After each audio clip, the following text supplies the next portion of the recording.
Why the so-called Eastern wisdom is of great significance, why the dharma of the East is so significant and important is because this comes from chitta. This does not come from buddhi, this does not come from manas, this does not come from ahankara, this comes from chitta. And only that which does not come from your individual identity or individual memory, that can be truly universal. So for this we said, this is Sanatan Dharma. This does not mean Hindu religion. This is a very wrong conception. Sanatan Dharma means the ultimate law of nature. When we say nature, there is physical nature and there is an inner nature. There are two dimensions. For this, accordingly, we made two dimensions of laws. Physical nature is a changing thing. It's always in a process of change and a flux. But the inner nature is a constant process. So we made two dimensions of expression for this dharma called Shrutis and Smritis. One is always to be updated for every generation. Otherwise, two generations will keep on bickering and clashing. You have to update it. Another is eternal, it's always there. It's nobody's business to change it because it cannot be changed because the fundamentals of life has not changed. Based on this, an entire wisdom arose as to how to exist within you and how to operate around you. This happened in 1924. There was a bishop in the Orthodox Greek religion where, there's Orthodox Greek segment of Christians. They have a pope of their own in Istanbul. They believe they are the only true Christians.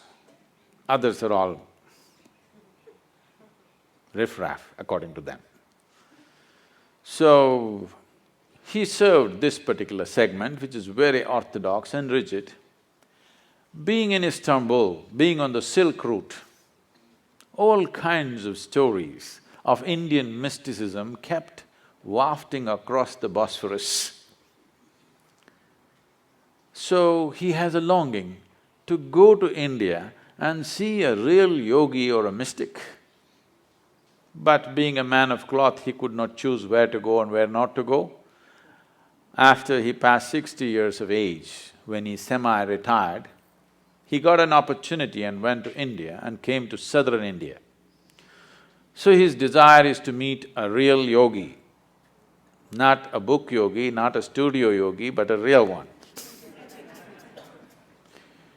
So somebody directed him and said, go up this hill, there in this kind of place, there will be one yogi. So he went up. Well, he's not made for the mountains, he went huffing and puffing up, and then he found in front of a small cave, a yogi was sitting, eyes closed, totally blissed out. He went there and he has been told that if you see a Indian yogi, you must prostrate. Well, he was not made for that, but he somehow managed, huffed and puffed and sat down. Hearing this commotion, the yogi opened his eyes and smiled. Immediately the bishop looked at him and said, can I ask you a question? The yogi said, by all means. The bishop asked, what is life? This is after 60. You should have asked this question when you were 8, at least when you're 16. 60. But what to do, better late than never. He asked. Then the yogi laughed and went into raptures. Oh, life is like the fragrance of jasmine upon gentle spring breeze.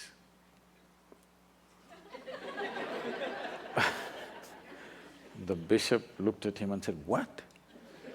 Life is like fragrance of jasmine upon gentle spring breeze?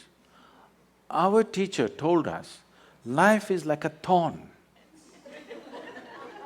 Once it gets into you, if you sit, it hurts, if you stand, it hurts, if you lie down, it hurts. What is this fragrance of jasmine upon gentle spring breeze? So the yogi smiled and said, well, that's his life. So this comes from the fundamental that